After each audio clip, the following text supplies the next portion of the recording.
Today, we're really focusing in on something I know many of you wrestle with. It's jump, from understanding English okay Yeah. in class to actually getting it when you hear it spoken naturally, Yeah. like in movies or um, just chatting with native speakers. It's a huge hurdle. It really is. Even if your grammar's good, vocabulary is decent. Exactly.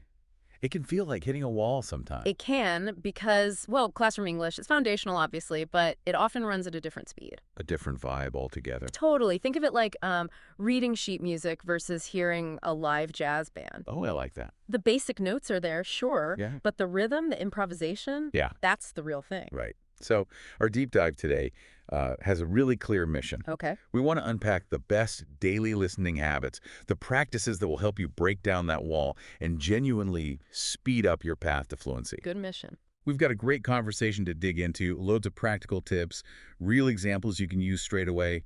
We want to make understanding spoken English feel less mysterious. And that's so important because you can't really separate speaking and understanding, can you? Not if you want a real conversation. No, they're two sides of the same coin. Listening isn't just passive, It's the foundation. Everything else is built on top of it. Okay, let's dig into that foundation idea.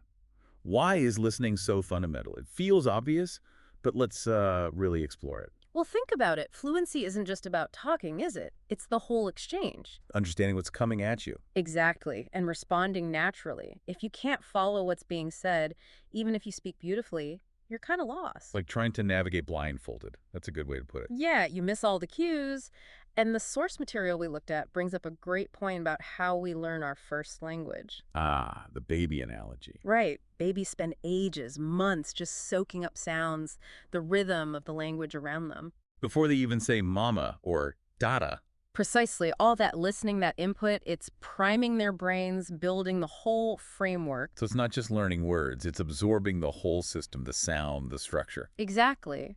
When you listen consistently to English, your brain starts to pick up on patterns without you even trying. Subconsciously. Yeah, unconsciously.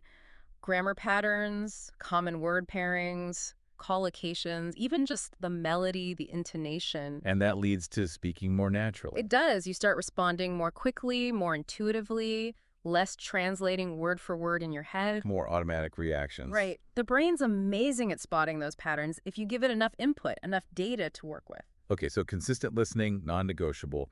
But I mean, there's so much English content out there. How do you choose? It's like an ocean. It really can feel overwhelming, and the source material wisely suggests balance. Balance, like different types of content. Exactly, a kind of balanced diet. Mixing more formal, structured stuff with more casual, everyday English. Okay, break that down. What does that look like day to day? Well, the conversation we analyzed suggested starting the day with something short, like a news podcast. Okay. It mentioned BBC's The English We Speak, or Voice of America, things known for clearer speech, useful phrases. Like a linguistic warm-up in the morning. Get your ear tuned in. Yeah, something like that. Then later in the day, You switch gears. you switch gears, move towards more casual stuff. TV shows, YouTube, vlogs. The messy, real-world English. That's the goal. Exposure to how people actually talk. Slang, jokes, interruptions, the works. Ah, okay. So this is where you'd find shows like, what did the source mention? Friends. Yeah, Yeah. Friends. Brooklyn 99, Modern Family, those fast-paced sitcoms. Because they're full of slang and everyday expressions. Gold mines for it. And humor, too, which often relies on subtle language stuff, things you just don't get in textbooks. Plus, they reflect how language is actually used, like right now. It's like cultural immersion through your headphones. Kinda, yeah. And there was that great little story in the source. The cooking videos. Yeah, about a student who's listening just shot up by watching English cooking shows. Which isn't just about learning whisk and saute. Right at all. The point is, find something you genuinely enjoy. If you're interested in the topic, cooking, gaming, gardening, whatever, you'll pay more attention, and the language just sinks in more easily. That makes total sense. If you love it, you'll stick with it. Now, the source also talked about active versus passive listening. Can you explain that difference? Sure, active listening is, well, it's active. You're really focusing, putting in deliberate effort to understand. So not just letting it wash over you. Definitely not. You might be taking notes, pausing the audio, maybe repeating bits out loud. It's intense. This is decoding, basically. That's a good way to put it. The source mentioned, maybe spending 15 minutes really working through a 3-minute video. Wow. Okay, so the goal is deep understanding. Deep comprehension, yeah. Like close reading, but for your ears. Got it. So that's active. What about passive listening?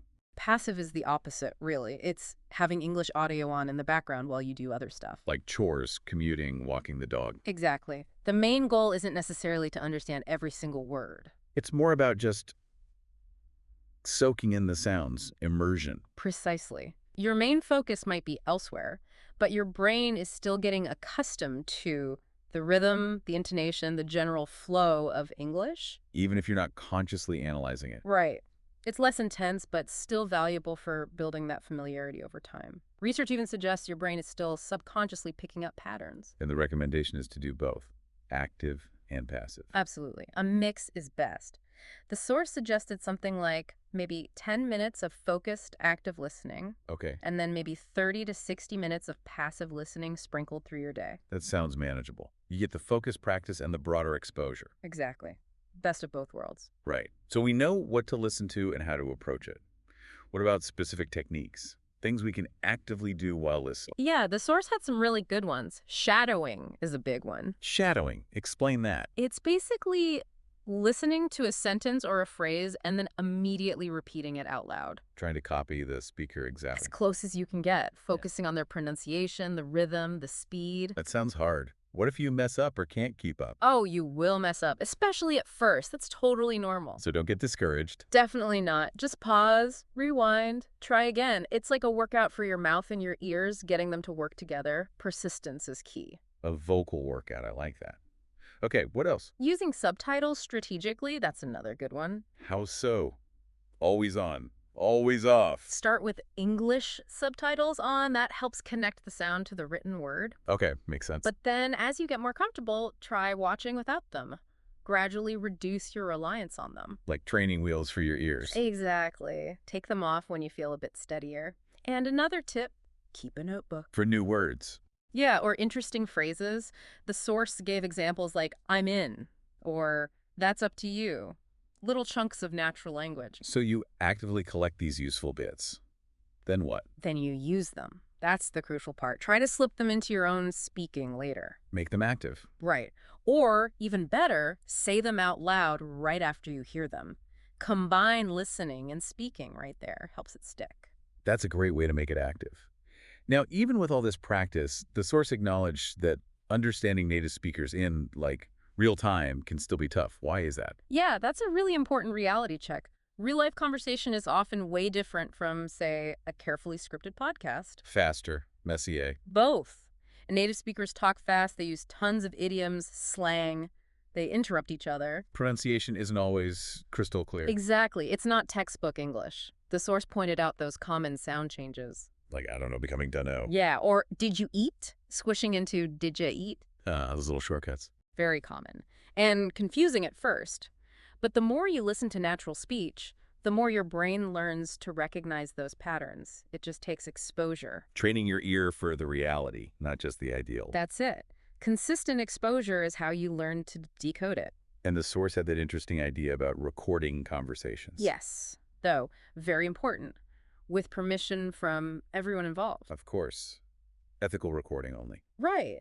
But recording chats with friends or even just using voice messages on apps like WhatsApp or Tandem, that can be gold. Why? What's the benefit? You can listen back later at your own speed. You can catch things you missed, figure out tricky words, really analyze the flow. And listen to yourself, too. Yes, listening back to yourself is super helpful. You can spot where maybe your pronunciation wasn't clear or where you misunderstood something. It's like personalized feedback. That's powerful. Okay, so pulling all this together, how do we actually build a daily plan, something concrete? The source laid out a really practical sample routine. Manageable, sustainable. Let's hear it. What does this sample day look like? Okay, so morning. 10-15 minutes, active listening. Focused. Right. Short podcast, YouTube clip. Aim to grab, say, 3 new phrases or words. Write them down. Okay, bite-sized goal. Then afternoon. Afternoon, about 30 minutes of passive listening. Background immersion. Exactly. While you're doing chores, walking, whatever, just let it play. Low pressure.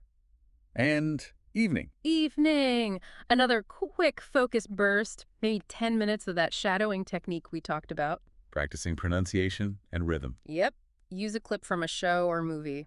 Really try to mimic it. Okay. Active, passive, active. Anything else? There was an optional step. Send a voice message to a language partner. Ah, activating the language. Right. Maybe try using one of those phrases you noted down in the morning. Puts it into practice. What's great about that plan is it doesn't sound overwhelming. Like maybe an hour total. Roughly, yeah.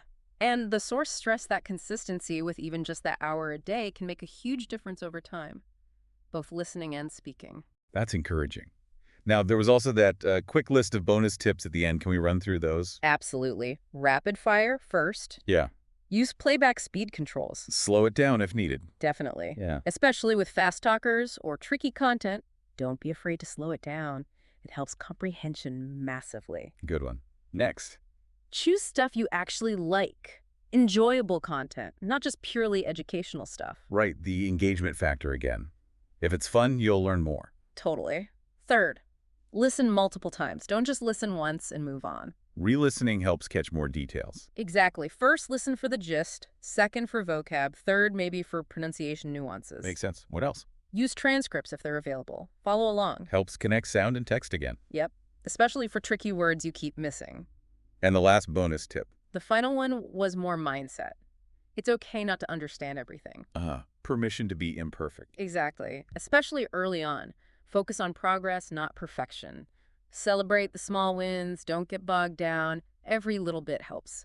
That's such a crucial reminder. It's easy to get frustrated. It is. But language learning's a marathon, not a sprint. Consistency beats intensity sometimes. So wrapping up this deep dive, the main takeaway seems crystal clear. Yeah. Consistent daily English listening, it really is the key to unlocking fluency faster. It truly is. It's about finding that balance-focused practice, fun exposure, and just sticking with it. Patience and persistence. And the advice is, start small, but start now, today. Absolutely. Don't wait for the perfect time or the perfect resource. Even a few minutes a day feeds your brain that regular input it needs. That's how those connections get built, right? That's how fluency develops. Consistent exposure. Okay, so here's something for you, the listener, to think about. What's one small change, just one tiny thing you can add to your routine today to get more English listening in? Could be anything. Yeah, maybe swapping your usual music for an English podcast on your commute, or just committing to 10 minutes of a YouTube video in English tonight. Find that one thing. Start there. Be consistent. And you really will see the difference. Thanks for diving deep with us today.